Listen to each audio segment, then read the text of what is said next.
record to the cloud. Okay, awesome. So we're going to go ahead and get started with Vegetable Gardening 101. Here's where you can go to find some more information for those of you guys who are new, who start feeling overwhelmed, because if you feel like we're going too quick or you weren't able to get it down, again, we're recording this, so this will go up on YouTube so you can revisit it. But as well, if you are looking for more information or further explanation of some of the stuff we talk about, here are some great resources. Because we are both from University of Maryland Extension, we're going to recommend our Home and Garden Information Center, which you can find the URL link there, and Haley will probably put it in the chat. Part of that also includes our Maryland Grows blog, which is a weekly blog that they update with timely topics. I am one of the 3 hosts to the Garden Time podcast, which is a monthly podcast that comes out that talks about garden topics. And then the Lower Eastern Shore Extension Cooperative Group has a YouTube channel where this and other videos will be on. So all of last year's topics about growing berries and composting and using cover crops and growing cold crops, all that's up there already. So you can definitely check those out as well. If you are not located in Maryland or the other Mid-Atlantic states, we would recommend reaching out to your own local extension for information as well. A lot of this can carry over, but a lot of this would also be one of those things where your planting times might be slightly off, or the crops that you could grow might be different. So we'd encourage you to reach out to your own local extension. The American Horticulture Society and the National Gardening Association are both good resources. And then your local library is always a great resource for gardening books. A lot of this stuff doesn't necessarily go out of fashion. I feel like it's kind of like math. So like your gardening books, generally varieties might change, but a lot of the basic knowledge in a gardening book would be great. So the first step that you're going to want to do when it comes to making a garden, specifically like a vegetable or an herb or a fruit garden, is to start planning it out. A lot of times when we do things last minute, we don't necessarily always think them through, and that's when people can get into situations where plants aren't flourishing as well, and then they get frustrated, and then they tend not to continue gardening, which is a shame because gardening has so many benefits. We have multiple studies that show that, you know, it increases our mental health, it increases our physical health. If you garden with children, they're more inclined to eat fruits and vegetables that they've grown because they've gone through the whole process of seeing them go from seed to plant and plant to flower and flower to fruit. And then it intrigues them, like, what does this taste like? What does this smell like? What does it feel like? So it's a great way to sort of start through the whole process. One great thing that you can do is do a simple map of your garden. So this is really great because it helps to plan out your plant spacing. A lot of times beginning gardeners plant plants way too close. We have this tendency to say like, oh, look, my transplant is, 4 inches tall and, 4 by 4 inches wide. So I'll just stick them like really close to each other. And we don't take into consideration the size of the plant will be at the end of the growing season or in the middle of the growing season. So looking that stuff up and kind of accounting for that early on will help to reduce the likelihood of crowding, which will reduce the likelihood of getting insects and diseases later on. And our last talk in this year's series is done by me, and we're going to talk about insects and diseases then. So don't necessarily worry too much now about it, but just you want to do that preemptive step now of making sure that you're planning out your garden ahead of time. The other thing to do is make sure that you have pathways. I always love when people come in and they talk about putting in raised beds and they want to do like a 12 by 12 raised bed. And I'm like, well, how are you going to get to the plants in the middle? And they're like, well, walk over and it's like, well, you're going to walk over your other plants. So really think about, what's your ability to reach in and to reach out if you're doing something like that, and create pathways. Whether even if you're doing in-ground beds or container gardening, make sure that there's a pathway or a way for you to get to within reach of all of your plants. When planning these out, take a look at, what season they are. So are they spring and fall cold crops, or are they full summer vegetable crops? So your full summer things would be like your tomatoes, your squash, your peppers, your eggplants.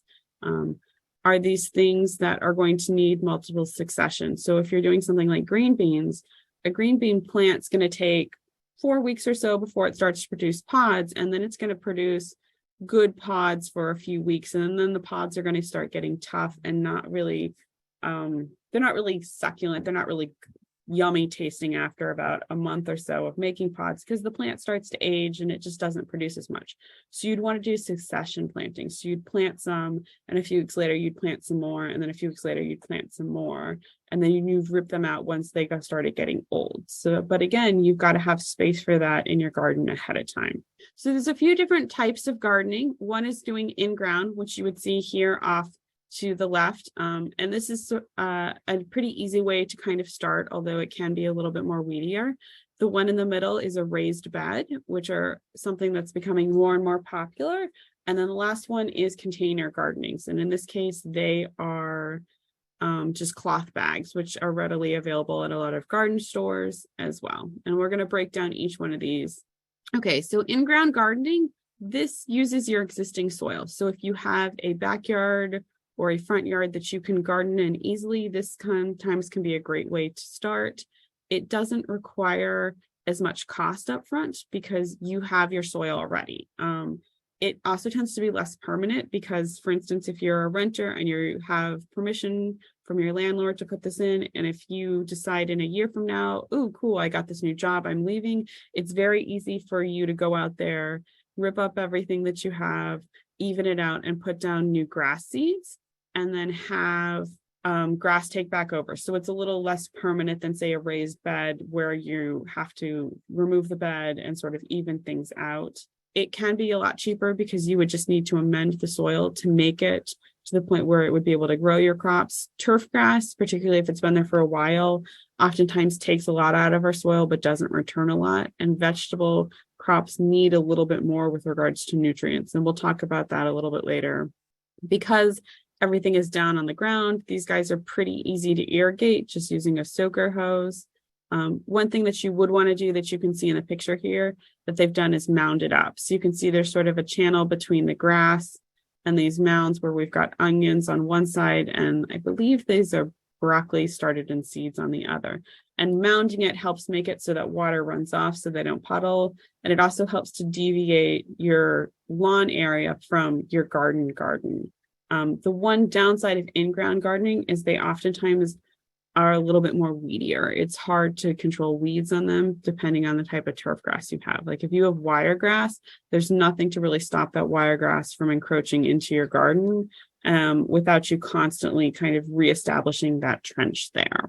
Okay, so raised beds have become more and more popular. We have an entire section on HGIC dedicated to them. So again, if this is something you're interested in, I would recommend checking that out. They do tend to have a longer growing season because they are raised. The soil tends to heat up a little bit more and tends to stay a little bit warm a little bit more. So sometimes you can get a week to 2 weeks jump on your vegetable crops by having them in a raised bed. They also help with drainage a little bit more. So if you were growing in heavy clay soil, a raised bed might be useful because you can, you're going to not fill it with soil, you're going to fill it with kind of a raised bed mix or a mixture of mulch and compost and stuff that drains a little bit easier. So it gives your plants a few inches of really good draining soil before they would hit that clay. And if you do have a clay pocket, there's some ways to combat around that. We're not going to focus too much on them here, but HGIC has some more information, or again, you can reach out to either one of us and we can help you if you're like, well, I've got clay that's really hard to drain. We can kind of help with that. These guys tend to have less weeds than in ground just because the weeds have to get up and over the bed or they have to come through. That's not to say that they are not weedless. You can still get them. And particularly if you are putting a raised bed on some place that has wiregrass, we would recommend lining it with landscape fabric to prevent that wiregrass from coming up from underneath. These can be particularly good for gardeners who with disabilities. So if you have someone in your household that either has a physical disability or young gardeners or the elderly, these are great because you can make the garden bed higher. So the beds that you're seeing here are from our community garden here in Dorchester County, and these are single raised.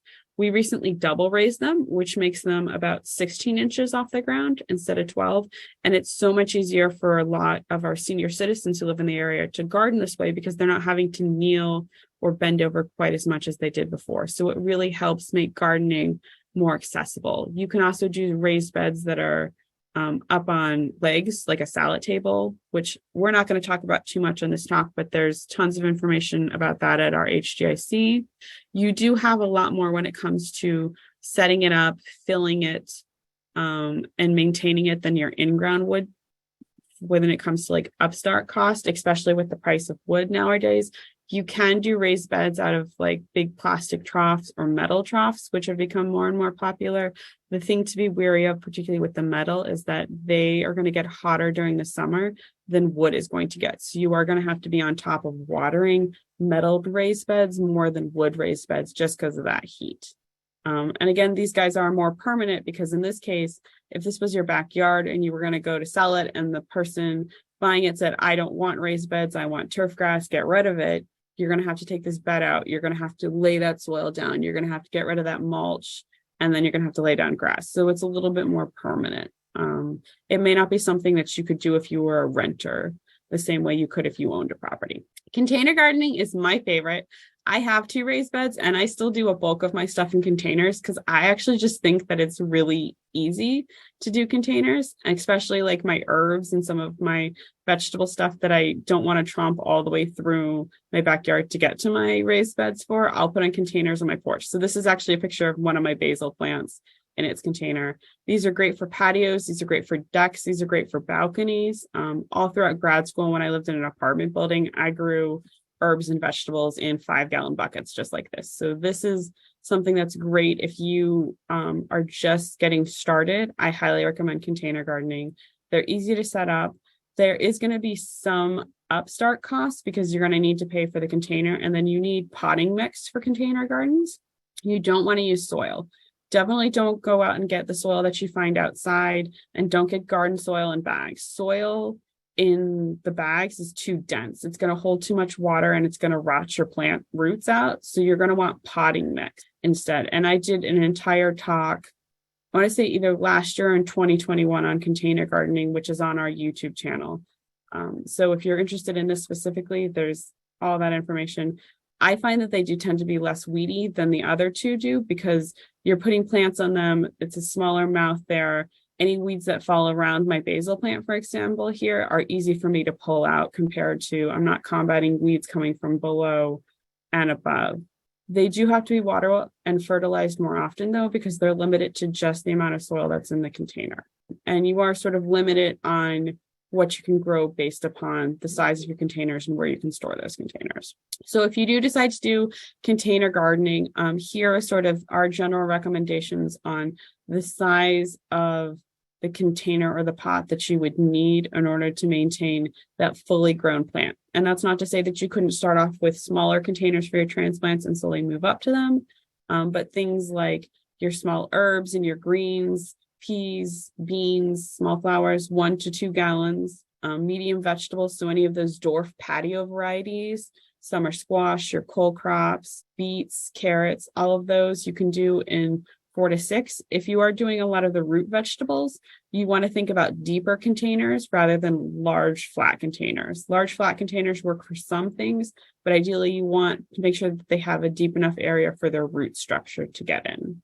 And then for large vegetables, 8 to 10 gallons is really what you want. So these would be like your larger tomatoes. So if you were doing things like the beefsteak tomatoes, you would probably want the 8 to 10 gallons. If you're doing something like cherry tomatoes, you could use a 5-gallon bucket for those. Peppers, eggplants, cucumbers, and winter squash are these larger ones. And a lot of that has to do with, one, them having a big enough root structure, but you also want enough weight that they don't topple over once they put on kind of that big mass that they get in the summer. And especially something like eggplants, where they produce such large fruit, you want that extra space so that the plants and the containers aren't falling over. So when it comes to your garden, you want to pick a location. And in some places, you might have to think about this the other way. You might say, well, here's my yard, or here's my balcony or my porch, and it's the location that I've got. So you sort of have to accommodate and pick your plants based off of that. But we're going to just assume in this talk that you have a yard and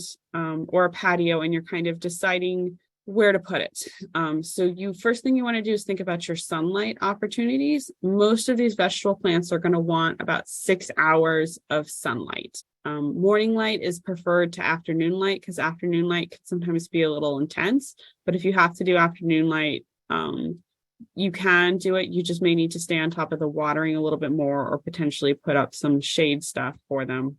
You want to make sure that you have good soil for them. Soil is kind of the root of health when it comes to plant, and we are going to have a whole talk about soil later this year, so stay tuned for that.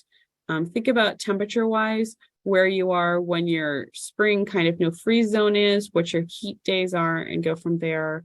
Water, compost, and then if you are in an area that is prone to having certain four-legged fluffy friends, whether that's groundhogs or bunnies or deer, you may want to think about potentially putting up some fencing. This could be more permanent fencing or a wire fence or something like that. So water is essential for all plants to grow. Plants take up nutrients through taking up water. So if your plants don't have enough water, they, one, can't photosynthesize, so they can't grow. And then two, they're not going to be able to take up any nutrients to grow. So you need to make sure that you put your garden in a place that's easily accessible to water. 1 gallon of water is 8 pounds. And you might say, well, I'm physically fit. 8 pounds isn't that big of a deal. But if you're filling your watering can and making multiple trips, while it may not physically be a bad thing, that's a lot of time spent watering. And particularly when it comes to the Mid-Atlantic area in July or August, you may be putting 1 gallon on each one of your plants to make it so that they maintain enough water to get them through. So you may want to consider doing something like a drip irrigation system if you're doing something large scale. Again, if you're doing containers and they're on your back patio and it's right there, you may be able to get okay with just using a watering can, but think about you and what you want to do, and what your time limitations are and what physical limitations you have as well. We recommend when you water that you water first thing in the morning and you water at the base of your plant. Putting water on your leaves is okay if you need to cool the plant down in like the heat of August and July, but watering the leaves does not get water into the roots, and it does not help the plant take up nutrients, nor does it help the plant take up water. So watering the whole plant doesn't do anything beneficial for the plant, and it actually wastes water. It allows for more water to transpire before the plant gets there, and it increases the likelihood of getting disease issues. So you want to water at the base of the plant. For small plants, so early in the season, so May, when you put in transplants, you want to water them frequently, very shallow, because they have a very shallow root system. But once they get older, so by like end of June, beginning of July, you want to do deeper waterings like every other day, because you want to encourage that plant to increase its root structure. Also, we don't recommend using rain barrel water for vegetables. Most rain barrel water is collected off of your roof. And if a bird's sitting on your roof and they poop, then the rain comes and that poop gets washed into your rain barrel. You've got the likelihood of things like E. coli and salmonella getting in that water. Any and all of the chemicals off the tiles of your roof would be in that water. So use your rain barrel water for your turf grass, use it for flowers. Don't use it for vegetable crops. So if you are putting in an in-ground bed, one of the first things that you're going to need to do is to remove that turf grass. And there's a few different ways to do it, and more details about how to do each one of these methods can be found on our Home and Garden Information Center's website. But you can tarp it, which is what you're seeing in the picture here, which is just getting a black tarp, laying it down over that turf grass. I recommend mowing your turf grass as low as you possibly can. So drop your lawnmower to the lowest setting as possible and just mow it so that it's as scalped as it possibly can be. Then you put this tarp over it and you let it bake for about 3 to 6 months. And then once that's happened, you can pull back this tarp and most of that turf grass will be dead. And it's much easier for you then to either till it if you want to till it, or scrape off the remains, or some people will lay down a layer of compost and then they will just plant right into that. So there's different ways to do this. If you don't want to use the tarp, you can do what we call sheet mulching, which is when it's the same concept of smothering, but what you're going to do is do cardboard and then compost and then leaves and then cardboard and then compost and then leaves. And sheet mulching, you can plant spring vegetables right into it right away. The downside to that is, particularly again, if you have a more invasive turf grass, sometimes that doesn't work quite as well to smother as the tarp does. And then our slice and loosen method is when you're actually using a shovel to scrape up your turf grass and sort of slice it out, and you're ripping it out, and then you're baking it in the sun someplace and then tossing it in your compost bin. And we have videos up on the HGI YouTube how to do that. So soil testing is really important. And this is something that I don't necessarily think that a lot of home gardeners even think to do. But you got to remember that your soil is the pinnacle function and structure of your plants. So we recommend every 3 years or so getting a soil test, and we recommend sending it to a professional lab. You can get the kits at the big box stores, but basically what they're going to tell you is one of these factors. So they might tell you the pH, or they might tell you the phosphorus, or they might tell you the potassium or stuff. But ultimately what it's going to be is you're going to say like, wow, my soil is this shade of blue, or my soil is this shade of pink. So you can equate that to some sort of pH level that they have there, but that's not going to tell you how to amend it. And when you send your samples to a professional lab, you pay a fee, and normally it's somewhere between $10 to $20. But in addition to giving you things like your soil pH and your nitrogen, your potassium, your calcium, your magnesium, they're going to give you recommendations. So they're going to say, based off of your pH, this is what we would recommend you do to amend your soil so that you can grow better, healthier plants. So when it comes to amending them, again, your soil test is going to give you some great recommendations. What you would do is then take those recommendations and you would go to preferably a garden center where you can get a little bit more advice. But if you have to go to a big box store, you can. But you're going to find some sort of fertilizer, like the example we have here, which is Harmony. And you're going to notice that there's 3 numbers that are on there. So in this case, we see the 5, the 4, and the 3.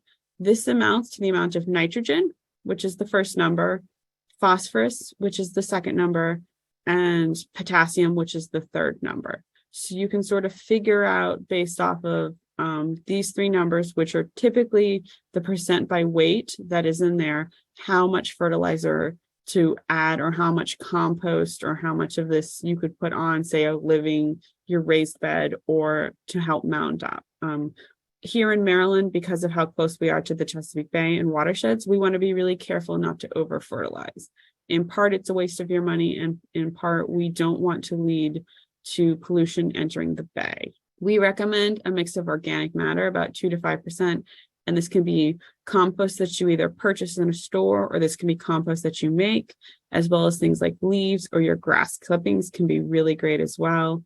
And then we also recommend that if you have something like a raised bed, or if you do the mound up beds, when you're not growing something, cover them. You can put a cover crop down, you can put down a tarp, you can put down mulch, you can put down wood chips. But if you're leaving that soil bare, it's more likely to get covered with weeds than not. Soil likes to be covered. So it's important to sort of put what you want there, or covered, so that it doesn't get weeds growing in. Okay, and now Haley's going to take it from here talking about compost. Okay, so another thing you can do instead of buying soil is to make your own compost. And I'm a big fan of this because it's one way to reduce my food scrap waste, keeps my my trash bin from stinking, because I separate out the compost into a different bin from other types of waste. And then when the compost is actually ready after a couple of months or a year or so, then I have this free amendment that I can use in my garden and all around in other like raised beds where I have flowers. And I just like that we're reducing the amount of waste that goes into a landfill. So real quickly, how compost works is you're taking organic matter. A banana peel is organic matter, leaf mulch, grass clippings, those are all organic matter. You're putting them together into this big hodgepodge, and then a bunch of microorganisms, mostly bacteria and fungi, are going to kind of ferment them, take them, break them down over time into humus, not hummus. So basically, if you are going to be making compost at home, some quick things to do and not do. I like to keep my compost covered. That's because I have raccoons and all kinds of other bugs that are going to get in there. And then it kind of keeps control of the smell. Ideally, compost shouldn't smell very much, but if you're mostly putting in food scraps and stuff like that, it will smell. The compost needs to reach an internal or a core temperature of 130 to 150 degrees Fahrenheit. That does not mean I'm sticking a thermometer in it all the time. You just want to, I mean, if you were doing this professionally or if you were incorporating animal waste in there, it is really important to get that high temperature. But in general, you want that so that you can kill weed seeds if they happen to be in there. So it takes at least 30 days at a temperature of 140 degrees to kill weed seeds. So my advice is if you're putting scraps in the compost, I just don't put weedy plants in there because I don't know if it's necessarily going to get hot enough to kill those seeds. Okay, so kind of going back into gardening, why are you planting a garden? What is your purpose? I think that's something you kind of want to answer from the get-go because for me, I'm growing things that I want to eat, or that I know people close to me and my friends would also not mind eating if I have a bunch of extras. So if you're growing vegetables, I only grow things that I want to take the time to harvest and that I think actually taste better if I grow them myself versus getting them from like my farmer's market. So for instance, I will grow vegetables I'll grow tomatoes every year, but I don't really like to grow green beans enough to bother with it. And I have a limited amount of space. So I get those at the farmer's market when I want them. Whereas tomatoes, I make sure I grow every year. And I even start those from seed. Small fruits, I like to grow these personally. This talk is more about vegetables, and most of the small fruits are perennials. So they're going to last more than one season. But you can grow those pretty easily here in Maryland. You can also grow most of the herbs that I would say most Americans are familiar with.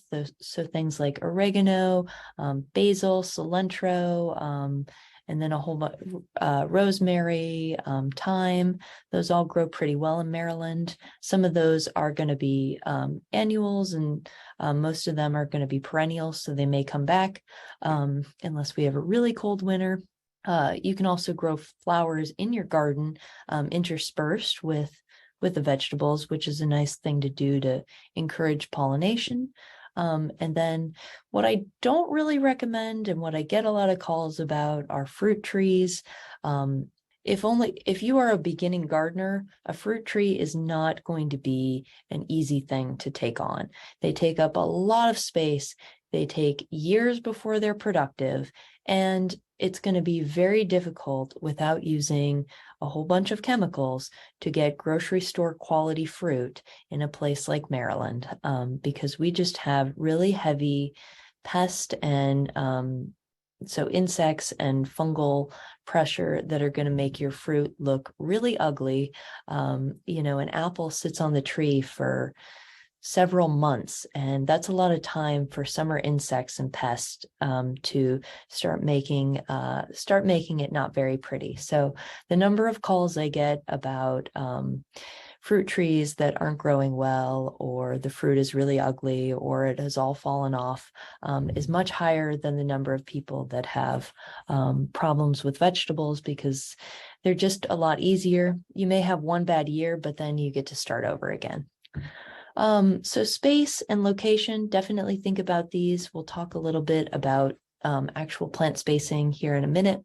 And then also cost, that's a big factor. A lot of times it's actually less expensive for you to go buy tomatoes at a grocery store than it is if you're going to go to all the trouble of getting soil media, buying a special variety that you like, getting all the stakes and the tools that you're going to need, buying fertilizer. When you do the math, you might say, wow, I'm paying a lot per tomato. So it really needs to be kind of worth it to you to be growing a garden. You're generally not going to be saving money by growing a garden. Some people do, especially if you're canning a lot. But in general, I say this is not a way to cut costs in your life. and then think about how much time you have. A lot of people get excited in the spring when it's pretty easy and it's between 60 and 70 degrees outside and all you're doing is putting in your transplants. But then in the summer when it's really hot, that's when your garden is going to probably take the most attention and time. And it might be a time of the year when you don't really enjoy being outside. So just think about that when you're thinking about what scale and size you want to have your garden be. A couple of quick terms that will help you when you're trying to read a seed package or just understand kind of garden lingo. Cultivar or a variety. Cultivar and variety are generally used interchangeably, but a cultivar just means that it is a cultivated variety of a specific kind of crop. So in this case, I think the cultivar is red ace, or somebody might grow a brandy wine tomato. A hybrid is what results from two distinctive parents being crossed. Those have to be inbred parents. But basically, what that means when you have hybrid seed, a lot of times they're kind of stronger, hardier vegetables than if they were not hybrids. And then if you were to save their seed, you would not get the same type of plant the next year. So you never really want to bother to save the seed of anything that says it's a hybrid. An heirloom, you'll probably see this if you read any garden blogs. Heirlooms are all open pollinated, usually plants, but they're not going to be hybrids. So they're going to be true to type, which means that if you save the seed from year to year, you should get exactly the same plant. An heirloom tends to mean that they've been handed down through generations, or that this variety has existed for a long time and been passed. But they also tend not to be as resistant to modern diseases as a lot of the hybrids. So if you're planting tomatoes, you may plant like some hybrids and some heirlooms, just depending on what you like. So when you're looking at a seed packet, a good company should include some of this information. I know sometimes they don't have this stuff on there, but you should try to look for things like the depth, or how deep you should actually plant the seed. That's really important. If you bury a tomato seed 2 inches in the ground, it's probably never going to come up. The actual plant spacing, so how much space to leave in between the plants. And then if you're direct seeding, they may include instructions about, so there's seed spacing on here, and that's when you're first putting the seeds in the ground. And then there's thinning after the plants have emerged. So you actually put in more seeds than you want plants to come up. So you may thin them, or if you have too many that are close together, especially with root vegetables, this will be a problem, and they'll kind of compete for space. And if you imagine, if you have too many carrots close together, you're not going to get very big carrots. So you need to thin them to the rate that's recommended. And then when you're planting, I always plant into moist soil. So if I'm using potting mix to start transplants, I make sure to hydrate it and get it wet, because a lot of times it'll have a lot of peat moss in it. And when that is not hydrated, it's really lightweight and it kind of like goes everywhere. But B, it doesn't condense down to the actual volume that it's going to be when it's wet. So when it's wet, the particles stick better together and they sort of pack down better into your trays. So always use moist potting mix. And then you can wear gloves, or I usually don't wear gloves, but then I have dirty fingernails. Okay, so Emily talked about plant spacing before, but I like to use this visual to give you an idea what we mean. So this picture on the left here, with the tomatoes, this is obviously at a commercial farm. Most people aren't growing this many tomatoes, but look at how much space they gave these tomatoes. They gave it a good, that could be even 8 feet there. So, you really do have a walking path That's really important for tomatoes because they start out this big, and over the course of the season, they expand out like 2 feet in either direction. They really kind of vine out. I mean, this can kind of depend on what cultivar you grow, but if you only put 4 feet in between your tomatoes, you are going to have a tomato jungle, and you are not going to be able to get through them midway through the season when you actually need to harvest. Okay, so this is gold, I think. If you are planting something you have never grown before or something you have grown before, check when the proper planting date is for Maryland. And the HGIC has this very helpful planting date calendar for, I would say, most of the conventional vegetables that are grown here in the US. And they have one version that just lists all the crops and then, planting date, but also how to plant them and what method. And then there is another calendar that is more like a visual timeline. So you can see when to start seeds or when to start transplants indoors. So I have both of these printed out at home because I just can't remember, what the proper planting date is for every single vegetable, off the top of my head. Okay, direct seeding versus transplants. Some vegetables do better if they are direct seeded. That means like you're planting them directly into the garden, not into a little transplant cell. And those would be things like beans, peas. They also are a little bit quicker to germinate or emerge. Squash and zucchini do better if they're direct seeded. Beets, turnips, radishes, carrots, really any of the root vegetables want to be direct seeded. Melons do pretty well direct seeded, but you can also transplant them. Spinach and then other flowers do really well. And these tend to also have larger seed sizes. Things like tomatoes, peppers, eggplants, and broccoli, they make better transplants. And I say this, you can grow them. I grow them in a transplantable container, but they also take a really long time to get going. So you have to start your tomatoes a lot earlier than you want to plant them outside. And I start them indoors. So just remember, some things kind of work better as transplants. The right time to do transplants, that helpful gardening guide that the HGIC puts out actually includes when you should be doing your transplants on there, because if you say start your transplants of tomatoes February 1st, they're going to be too big by the time you need to be putting them outside. They will probably already need to have been transplanted. Make sure you're getting your seeds from a good source. Generally, companies where you have to order the seed, it might be kept fresher, whereas I think the big box stores, they're usually getting more economical seeds, maybe less quality. And then after sowing the seeds into a wet media, you want to make sure that the containers are kept in a warm place. So I start them indoors. Your house should be warm enough. Keep the potting mix moist. So you can either put a little cover on it or just kind of check it every day. I usually just check it every day. I don't really do it more than once a day. And then once you start to see green shoots coming up, they'll probably emerge at slightly different times. You want to move that your seedling trays to an area that gets light, and preferably in a cool-ish spot in your house. Probably any temperature in your house, unless you've got it above 85, is going to work just fine.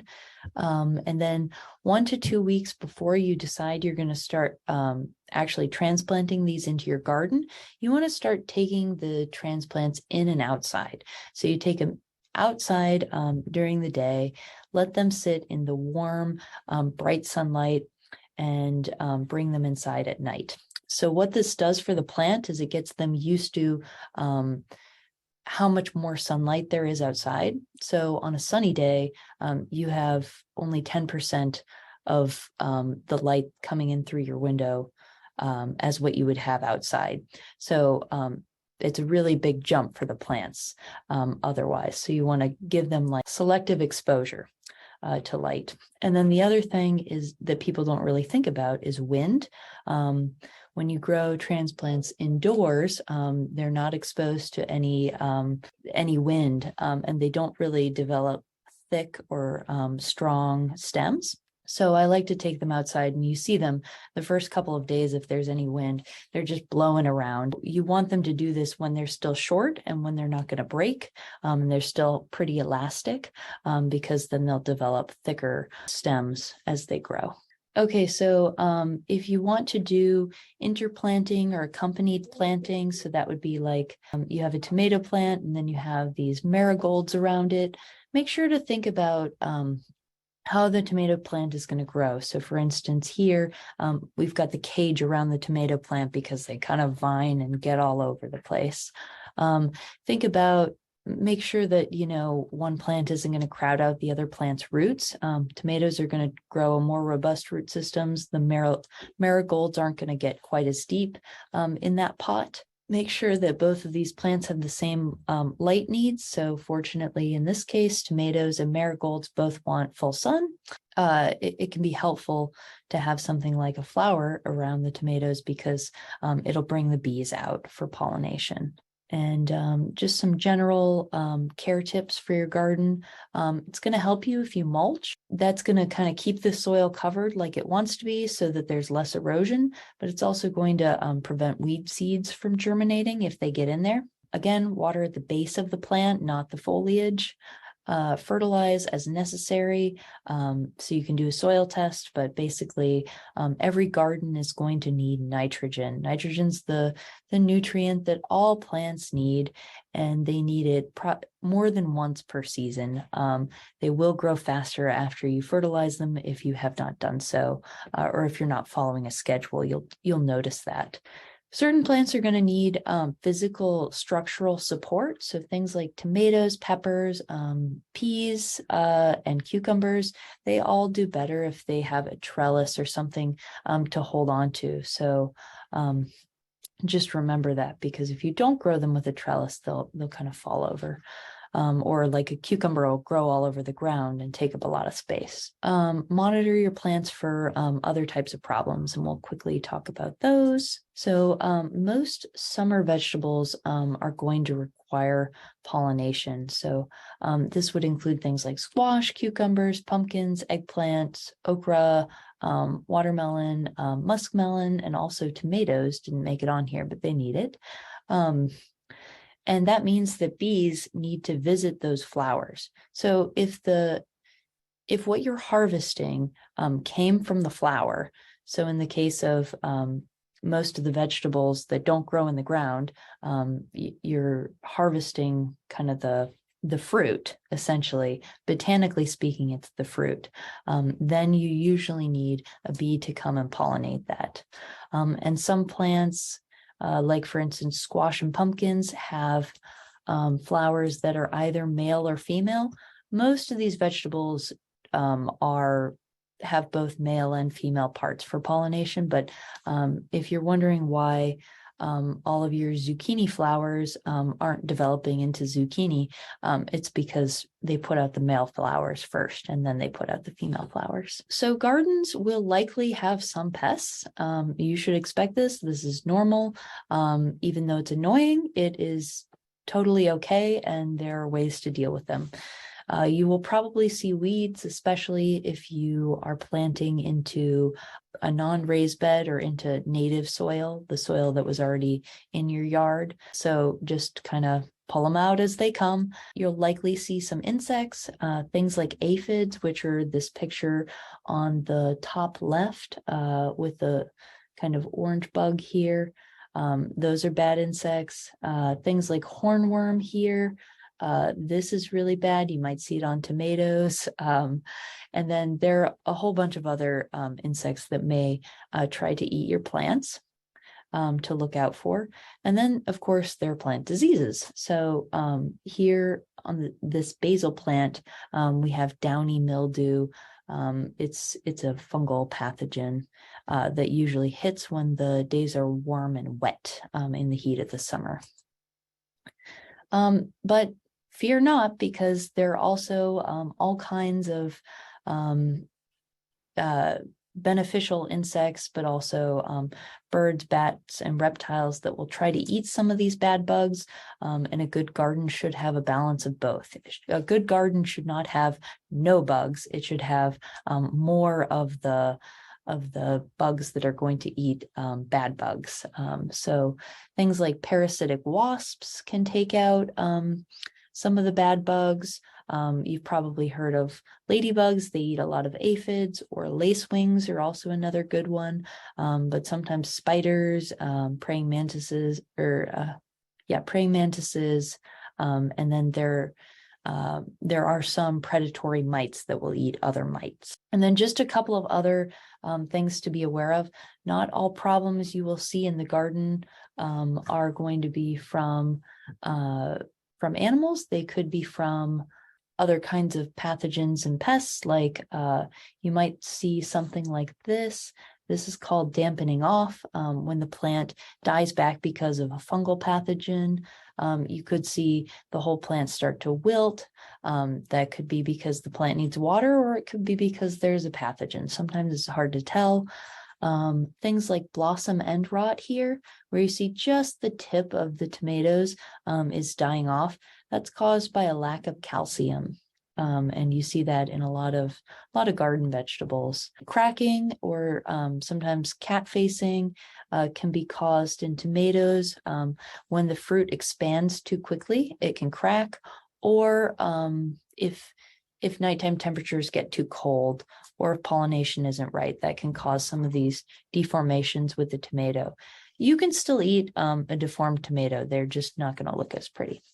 And then sun scald is what you're seeing here on a pepper. Peppers are really sensitive to sun scald. So are things like raspberries, but that's just caused by the heat of the sun burning that pepper surface. Emily, you can jump back on and we can sort of tag team the questions effort. And Emily, do you want to read the questions and then we'll decide? I can do that.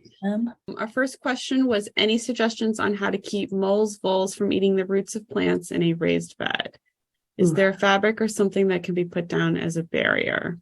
So this is a tricky one because you can use stuff like landscape fabric, but they can chew through it. Honestly, the best thing with our moles and voles is to have a dog around, because the dogs will oftentimes chase after them, and just them, like the scent of them being around, will oftentimes push your moles and voles to other people's properties. If not, you can get the like traps that will like kill them. That's another way to sort of get them out of your yard. Relocating them is kind of tricky. The sound ones don't oftentimes work. So that's probably what I can recommend off the top of my head. You can check on HGIC. I know we have a whole page about it because we have a wildlife extension agent who works with this as well. And then I didn't mention this, but if you guys have further questions after this, on the extension website, there's an Ask Extension button at the bottom where you can submit questions that you come up with later. So that's probably what I would recommend doing. Your other option is, if you really are doing raised beds, if you wanted to do like one of the larger, so the wood ones oftentimes sit on your soil, but a lot of times the metal ones will be a fully encased one, but they're just so large that they sort of still count as raised beds and not containers because of the volume that you're putting in. So switching over to one of those that just has drainage holes drilled around the bottoms of the side might work. So rather than doing raised beds, go to full containers with drainage holes. Just make those containers a lot larger. What kind of fertilizer to use for containers was another one. So generally speaking, I recommend starting off with compost at the beginning of the year. So do your soil sample, put down your fresh layers of compost, put down some leaves or some mulch on the top like straw, and then at least in raised beds, if you do need to add extra fertilizer, I tend to use the liquid fertilizer mixed in with water, and I just mix it up in like a watering can. So I use drip irrigation, but I'll use a watering can to apply fertilizer. Same things with your containers. So if you're doing 5-gallon buckets or smaller containers, liquid fertilizer just mixed up in the water tends to be the best. You want to read the directions though. All of that fertilizer comes with directions. So read and follow it, because you can burn your plants by giving them too much fertilizer as well. So Rachel asked about container gardening, 1 plant per container. That's going to depend on the plants in the container. So as you saw, there was that one big gallon one that had the tomato plant with a few marigolds around it. Marigolds tend, the tomato tends to be able to get the jump start on the marigolds. It will, if you left it long term, like if you live down in, South Carolina or Florida and it doesn't have a cold freeze, the tomato plant would eventually outcompete the marigolds. But up here, they're all annuals and they should be able to survive through the growing season okay. So it's sort of going to depend on that size of the container.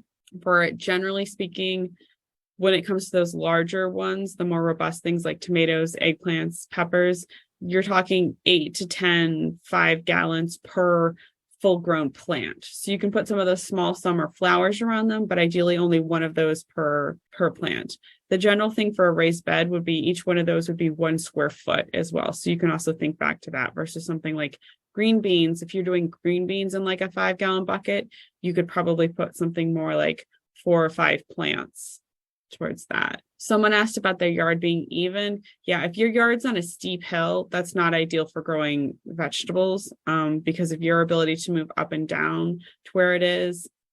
You can do things like you can crop and cut in to like make it level, but I would recommend if that's the case you're working on, I would probably say doing container gardens on your porch or your patio is going to be more, it's going to be easier for you than trying to do like in-ground beds on something that's on a steep hill, and you're not going to be able to do like a raised bed on a steep hill without like really building like a large oblong structure. So I would think container gardening might be your way to go with a steep hill, or look for a local community garden as well. Squirrels out of container gardens. I've never had a problem with squirrels out in my container gardens messing with my things. If they are, I would almost say like give them an alternative food source. Like if you give squirrels something better that they want to eat, they should leave your things like tomatoes and peppers and stuff like that. They may just be trying to like bury their nuts and stuff in there, which is probably what's happening. And if you put like a layer of like straw or wood chip mulch around them, that might be enough to deter them. But I've never seen squirrels like eating tomatoes and stuff like that really readily. If they are, I would say like get a bird feeder and put it all the way like in the other side of your yard and see if you can just draw the squirrels away from your garden. So Rachel asked about watering for transplants. Yeah, so when I mean water frequently, I mean water like every single day your transplants. So go out and water your transplants every single morning and then check on them like later in the evening or in the afternoon to make sure they still have water and they're not drooping. But normally we're putting out transplants in like May.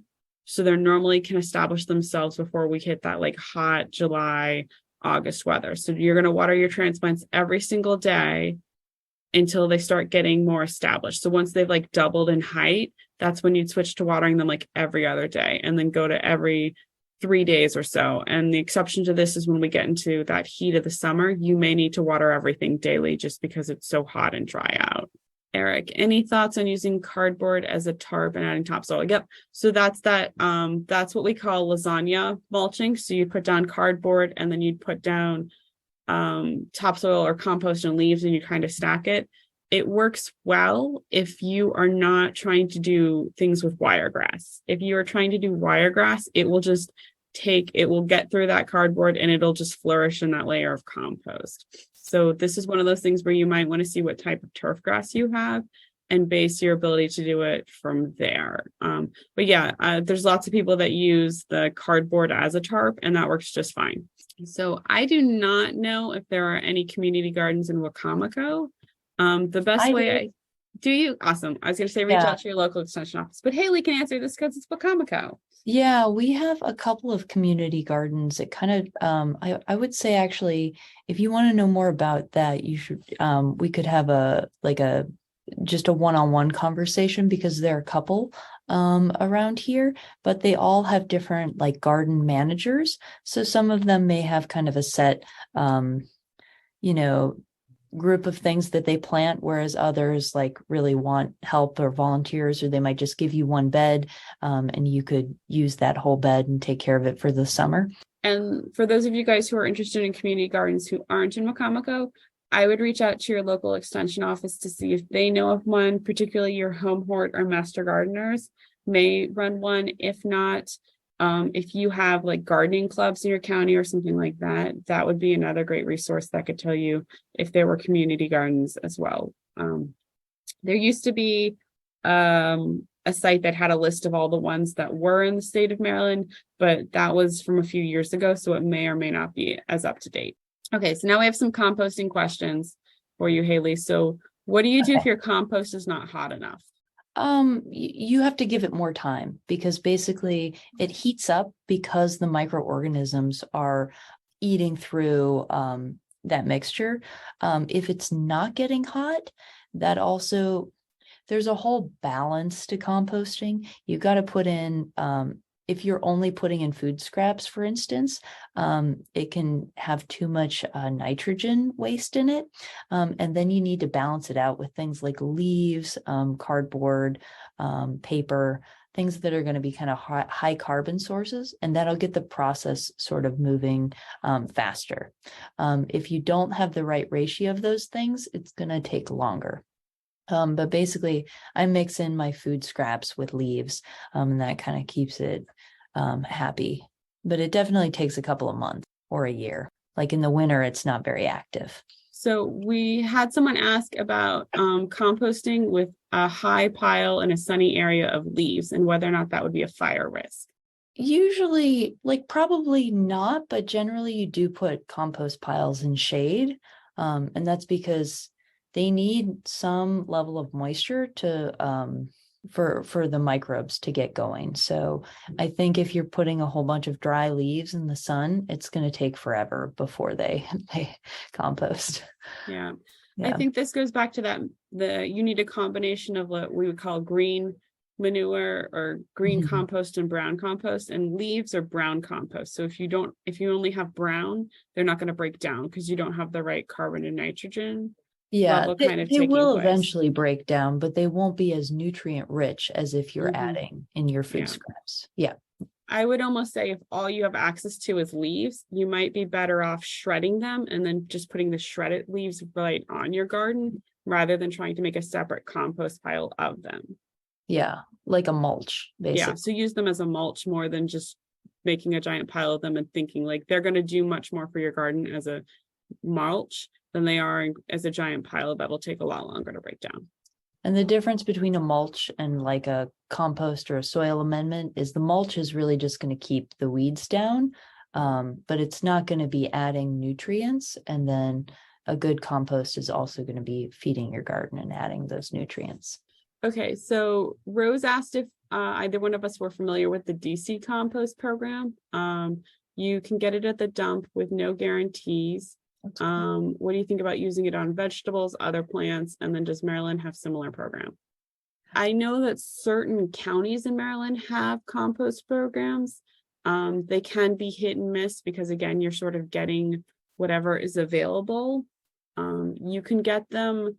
Sometimes people will use that as like a starter compost. So if they're starting a compost bin, they will they'll like do their greens, they'll do their browns, they'll do their mix, and then they'll add compost that's already composted to help build the microbial things in there. I would say I know that my county, like the dump, also has a composting area where like arborists and people can bring their yard waste. So that compost, I know they don't really monitor it to make sure that like all the weed seeds die. So I just kind of have a policy that I'm not going to use it in my garden. I know that other people have told me like they've obtained new weed species in their garden after using that compost. So compost is something, yeah, you definitely want to see what their process is. A lot of like organic farmers that use compost will buy a specific kind, and then they'll get like something similar to a soil test to see kind of what nutrient levels are in it. I don't think that's necessary for a home garden, but just I think counties don't really have an incentive to make a new beautiful compost for something they're not even charging for. Like the compost from our county is free. So someone had asked about still wanting to plant a fruit tree. There are resources up at HGIC. I would just remind people that if you are going to take on a tree, Remember that it's a perennial, so you're not going to get a good harvest for at least 2 to 3 years. So that tree is going to need to get established. And you're not going to be able to do tree fruit in Maryland without at least doing 1 or 2 copper fungicide sprays a year. So if you're not prepared to do that, you're probably going to be better off. Like, you can put it up as an ornamental tree, but don't expect to get fruit for it. And it's another one that cost value really comes in. You buying a fruit tree is not going to pay for itself until you've had it for 10 plus years down the road. So don't necessarily bank on it being kind of like good, cheap fruit for you and your family compared to what you're going to find in a grocery store. And then I would say a lot of fruit require cross-pollination. So things like apples, you have to have 2 at a minimum. That's a good point. So yes, things like the small fruits might be more accessible, especially at this entry level. And again, we have a whole talk from last year on our YouTube channel if you guys want to see and learn more about small fruit. So someone asked about the planting dates in Southern Maryland compared to the Central Maryland dates, which are what's listed on HGIC. So yeah, they're kind of, I think Southern Maryland might be just slightly ahead of or a little bit warmer than places like where I am in Salisbury. And all I do is take a week away from, like, they're a little bit colder in Central Maryland. So you can take a week away, but also that week isn't going to make a huge difference. If anything, the most important thing to look up that is specific to your area is going to be the historic last frost day. And that's when you want to put in your warm weather. After that date is when it should be safe to plant things like tomatoes outside, because if you put them in the ground, say middle of April, and the historic last frost day is the middle of May, which I think it is for a lot of the state, and then a late frost comes, that tomato is going to get fried by the frost. It'll get some frost damage, and there's some ways to work around that, but that involves going out there and putting extra stakes, and then you're draping fabric over it, and then you're taking it off, and then you're draping fabric, and then you're going back and forth. So typically mid-May is when it's safe to put all of your warm season vegetables out. Yeah. Should you add a layer of mulch to the top of containers to help prevent moisture loss? You can definitely do that. And in this case, mulch would be something like straw, or again, those leaves could potentially be another thing you could put on top to help prevent moisture loss, especially if your containers are in full sun. The one thing that you want to make sure with container gardening is that you do have good drainage holes, because you want to make sure that your plant is not sitting in water in containers. So yeah. And then we had a question about what kind of mulch. I thought mulch had chemicals in it, especially the colored mulch. Yes, the colored mulch does have dye in it, but you can buy untreated, undyed mulch. That should be fine. Also straw, that is just the leftover remains of grain crops that are put together in a bale. Yeah. So I think typically when we're talking about mulch here, we're not talking about the wood shred mulch that you would get to like make your flower beds look pretty. We're talking more about the idea of using either whole or shredded leaves, straw from a straw bale, or something like wood chips, although wood chips have a lot of carbon, so I'd be careful about using them for anything besides paths. Yeah, what large carbon sources like wood chips will do is they can kind of tie up your nutrients and hold on to them, and then they're not accessible to the plants. So that's why we kind of shy away from wood chips in the garden. But even things like I've used cardboard in between as paths when I don't want to buy mulch, and then I just put like a concrete block on them to hold it down. Pizza boxes are great for this, guys. Like I save all my pizza boxes because pizza boxes, and I'm talking about the brown cardboard ones, so not the ones that have the plastic lining. They've got to be brown cardboard, but because they have the oil and the grease from the cheese, you can't recycle them. But it's such a small amount, they work great for your garden. So I put them down on my raised beds, I soak them with water, and then I have my bulb planter, which is like a circle cutter, and I just punch a hole in the middle and I plant my plant right into that, and then I put straw over the top. So it makes that good barrier to keep those weeds out, and it helps retain moisture right by my tomato plants. Does drip irrigation clog after a while if it's laying in the soil? So traditionally, you're not burying drip irrigation. Typically, drip irrigation goes on the top of your soil, and then you'd put something like, again, you could put that, and then you could put your cardboard or your straw on top. I've never had drip irrigation clog on me before. The only thing I would say is, I mean, I know farmers that have had irrigation lines clogged, but that's usually from iron, and that would be if you're on a well.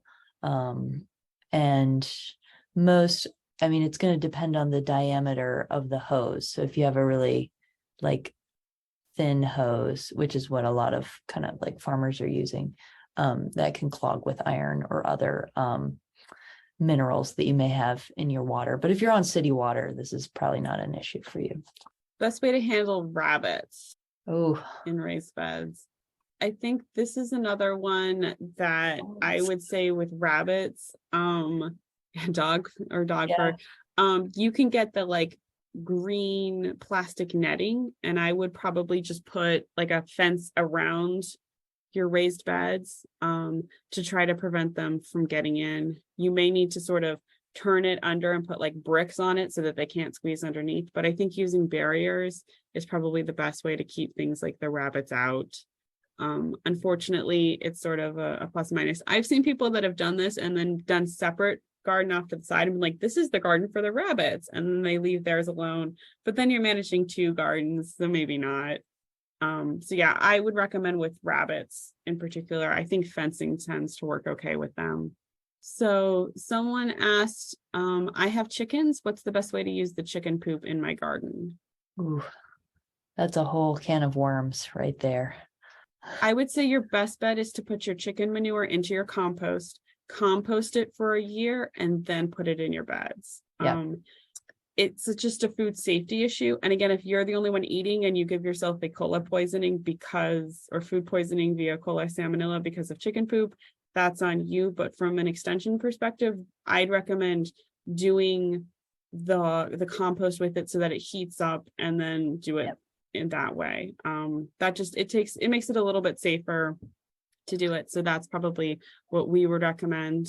I know the manure guidelines for commercial composters, they have to get up to 140 degrees to kill microbes, like harmful pathogen microbes. I think it's 140 that the USDA requires. So along that note, chickens and like cows and animals that eat lots of grains, you can use their manure in compost and that, but like you should not be putting any of your carnivorous pet fecal matter in your compost. So no dog poop, no cat poop, no human waste. In addition to composting, if you were going to put that on your vegetables, I would make sure that you would put that in and turn it into your soil. And then that's when I would definitely put cardboard or straw so that none of your produce is coming in direct contact with what could potentially be that. Again, food poisoning really sucks, guys, and any extra steps you can take to prevent it overall sort of help with that. So our next question is, once it's legal in Maryland, will UMD offer tips for cannabis? So to my knowledge, we have been instructed that we cannot instruct anything with regards to cannabis because it is still federally illegal and we receive federal funds. There is information about hemp production, so seed or CBD oil hemp production available up on our website. Because it is theoretically the same plant, I would recommend looking at that resources for it. But when it comes to actual cannabis, if you have a problem with it, University of Maryland Extension probably is not going to be able to openly help you with that because we receive federal funds. This may change, but from our higher ups, I'm pretty sure we're not going to be able to. When would you winter spring sow tomatoes in a milk jugs? So I'm assuming you're getting at using the milk jug as like a container to start your transplants in, and you can check the HGIC list, but tomatoes actually take a little bit longer to start. So if you were going to start them from seed, I'd start them now. They take anywhere from 6 to 8 weeks to be ready to get transplanted out. So go ahead and start sowing those now. With containers, would you put it in the bottom so that it drains freely? but not loose soil. Oh, so if you're going to do drainage, so if you're using like alternative things like the 5-gallon bucket for containers, you can put drainage holes in the bottom. I tend to put my drainage holes in the side as well. So that way, if it's sitting on something, it can freely get out. Most of the time, even my holes at the bottom don't tend to lose that much soil. I find it's better to put lots of small holes instead of a few big holes. Can herbs thrive in partial shade on a porch under a roof? So I would recommend you come back for a herb top with Rachel Rhodes for that, because I think it's going to vary a lot depending on the herb you're looking at.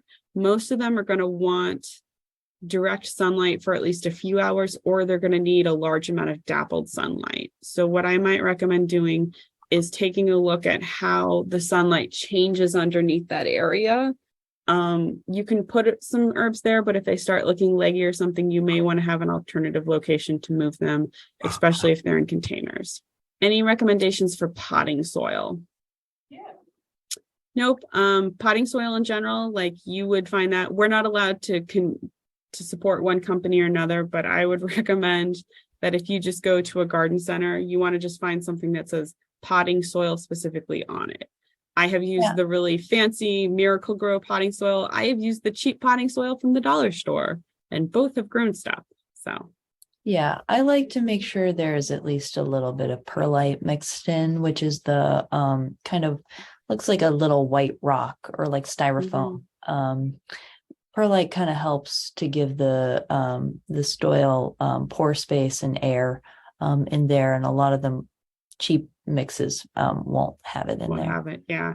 I've been trying to get away from the ones that have peat moss because it's not a renewable source. So that's sort of a personal preference. But if you go to any garden center or big box store, most of the times, if like the brand versus the Miracle Grow versus the Johnson's, growing thing, all of that stuff kind of works equally as well. You can check and see the mixtures and the starting fertilizer content on them. But for the most part, that stuff works.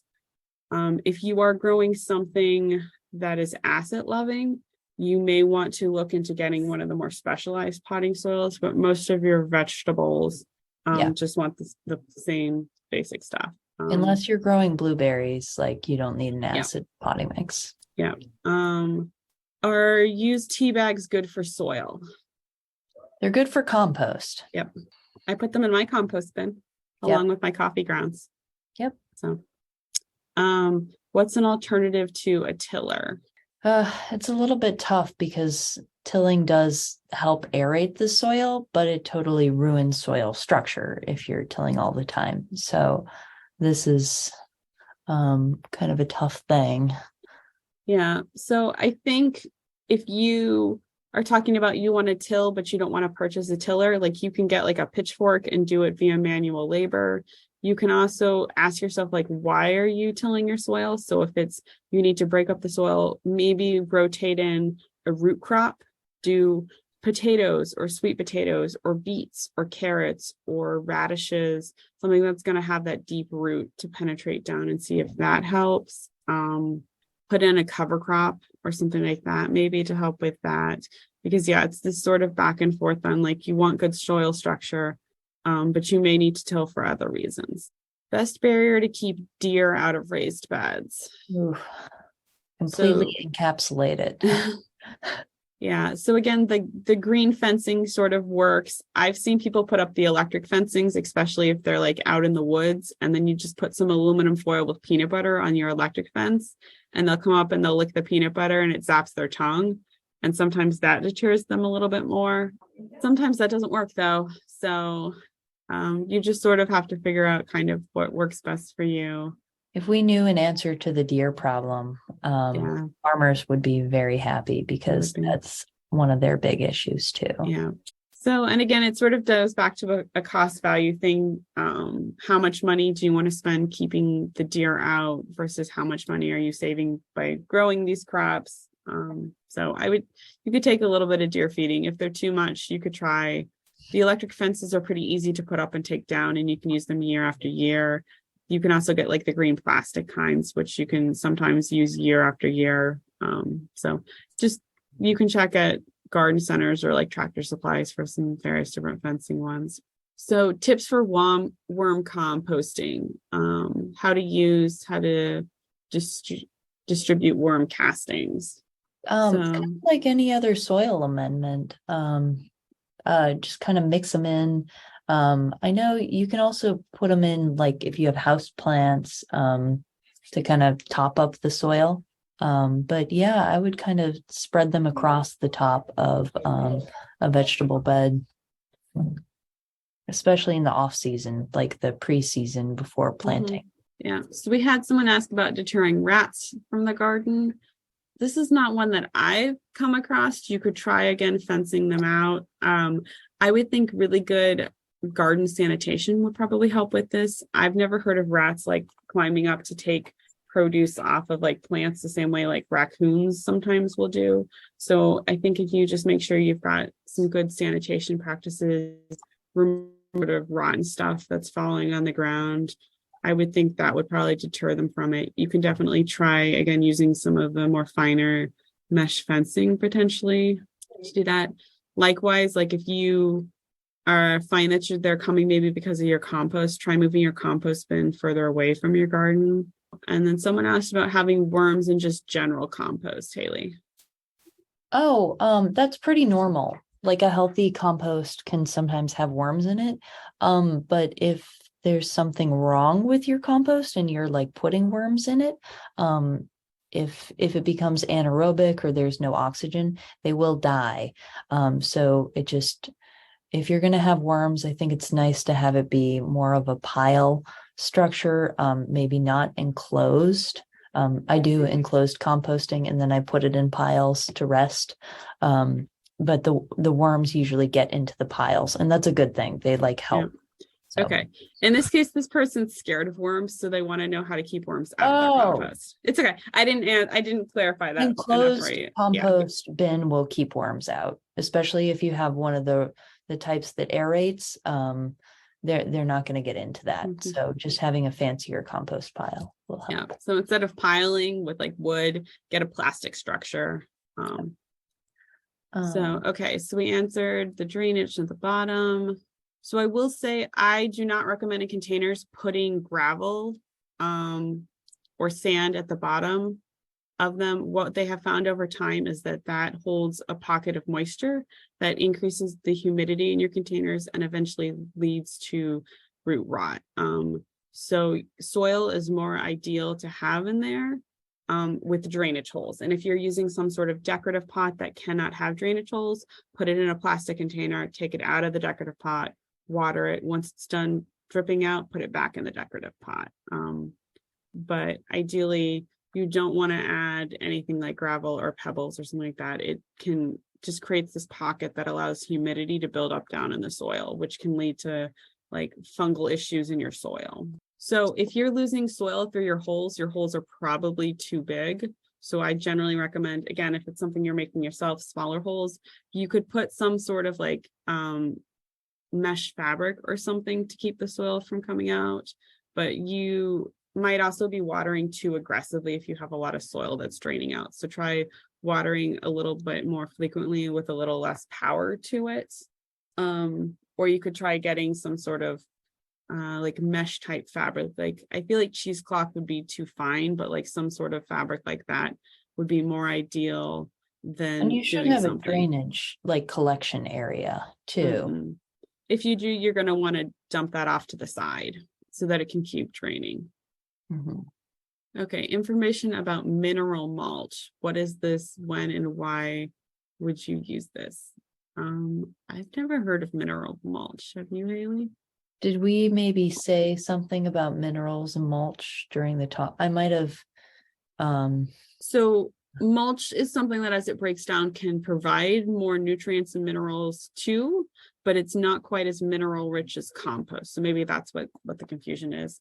Tracy, if that's not it, go ahead and put it in there. So some ideas about shredding leaves without a shredder. So I think lawnmower is a good one that you can do. I'd also say sometimes you can just put the whole leaves on your garden and it works just fine as a mulch without them being shredded.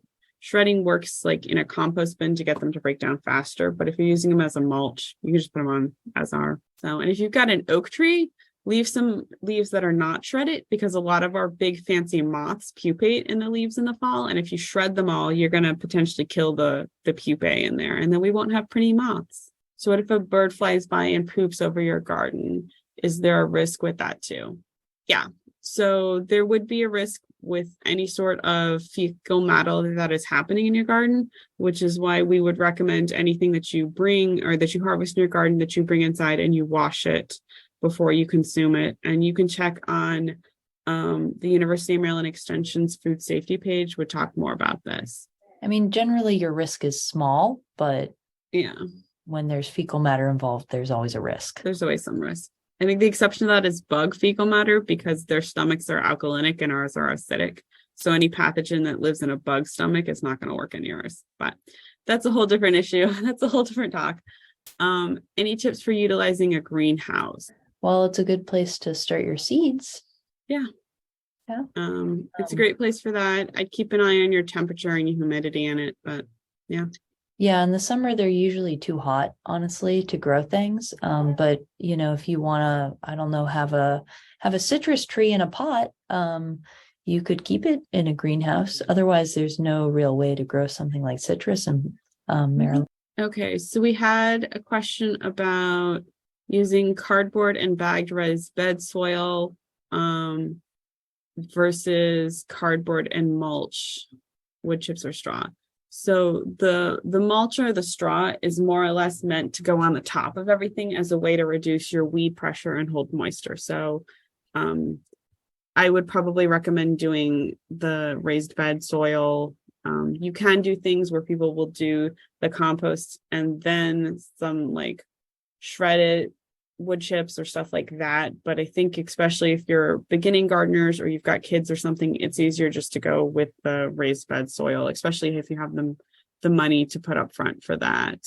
Should we worry about putting non-organic banana peels in our compost bin? I would say no. If you're worried about like pesticide residue, anything that the EPA approves like is going to have to break down over fairly quickly over time. And plus composting doesn't happen overnight. It's a long process. Yeah. So those molecules should really kind of break down. Yeah. So I wouldn't worry about whether or not what you're putting in your compost is organic or not. That whole process of heating up is going to break down any of the chemicals that would be on it. And not to mention pretty much anything you get at a store, it's already going to have those chemicals very, very much breaking down because of EPA standards. Can you use strawberry plants as a ground cover in a berry patch where you have blueberries, raspberries, and blackberries planted in their first year? That's a berry question for you, Haley. Yeah, I wouldn't do it because basically, like you can grow strawberries in a matted row, but then you're stepping on the plants when you're going to harvest your blackberries and raspberries. Like I would keep them separate. The other reason is like if you have blueberries growing, those need to grow in really acidic soils that none of the other plants like. So they then like those wouldn't pair well together. I think it would be much more ideal to have a row of strawberries and then another row of raspberries or blackberries, because I don't like, strawberries are not going to want to be stepped on while you're going to harvest your other fruit. I think in general, if you guys are looking for a good ground cover to go around things that are more perennial, there's definitely a list of ground covers out there. Things like Dutch white clover and crimson clover are not native, but they're really good because they help to fix nitrogen and they bring in a bunch of pollinators. So those are good options. And then you can look on HGIC. And I think when Michaela gives her talk about pollinators, she'll mention some native plants that are ground covers. So you could also consider some of those. Will cats get into container gardens? If they're really naughty. Yeah. I have a family of cats that crash my backyard. I don't think your cats would worry too much about it. Maybe if you have a container of catnip, they may be getting into it. Oh, they'll destroy that. Yeah. Yeah. But even then, I don't know if cats would like the Most of the times when If you get they catnip, it's spray, dried. maybe. So I think it maybe, depends on the cat. yeah. My cat, I mean, if it looks like a big sandbox and there's no mulch too, like that's something cats are Mhm. probably something like straw, they might not like as much, but if you have open soil, they may just see that as a big litter box. But I think as long as you're growing stuff, and if these are containers that are on your porch, I mean, they may come rub up against them. So I'd make sure that they're weighted enough that they're not going to topple over. But for the most part, I don't feel like you'd have that many issues with like cats themselves. Like I don't foresee cats like coming and like chewing on your peppers or your tomatoes or Yeah, something they're like not that. going to So really mess with the yeah, plants usually. I mean, Mm. okay. So Tracy replied back, I was up in Maine and saw mineral mulch alternatives called Shane mulch, clay pebble mulch, slate mulch, shell mulch. And since we're in Ocean State, I was wondering if this is becoming Mhm. a trend. Well, I haven't heard of it yet. Mm-mm. So Huh. I would think that if this was something where you wanted to do like a pebble like walkway or something, maybe. That being said, I would discourage people from using oyster shell mulches because I know our oyster industry is currently having a hard time finding shell to put spats on for restoration projects. So if we as homeowners are taking valuable resources that would help contribute to adding more oysters to the bay to put them in our garden just for decorative purposes, that's sort of a little counterintuitive. So I've never heard of it, Tracy. You might reach out to University of Maine's extension and see if they have more articles about it if it's already up there. So someone asked if there were ever going to be evening classes or any hands-on ones. So for this series, it's all going to be virtual at this time. You guys will get recordings, but I would reach out to your local extension office. A lot of them, either the coordinators there or their master gardeners do offer various different classes throughout the year that could be in the evening or hands-on lessons. Right. I think Master Gardeners is probably a good program for somebody who wants more hands-on. Mhm. Um, there is a cost associated with it and volunteer hours. This is more of a, it's a free program that we're just trying to get information out to everybody. And with that, we just have lots of people thanking us and saying that they enjoyed this. So we Well, hope thank you you guys guys. all enjoyed this as well. Hopefully this gets you guys rearing to go and excited to get out there in the garden. I know yesterday it was really pretty. Today it's a little windy on the shore, so I'm not quite as excited to garden, but hopefully this guy's helped. You guys can reach out to us if you have any other questions or go to HJC, and we hope that you guys will come back for some of the other talks. Yeah, I I think think 2 weeks it's soil. So we had a lot of soil questions and which is a good one. we have a real soil expert coming, Mark. Mhm. Mark is going to do a great job with soils. So make sure you come back in 2 weeks for that. Yep. Bye, everybody.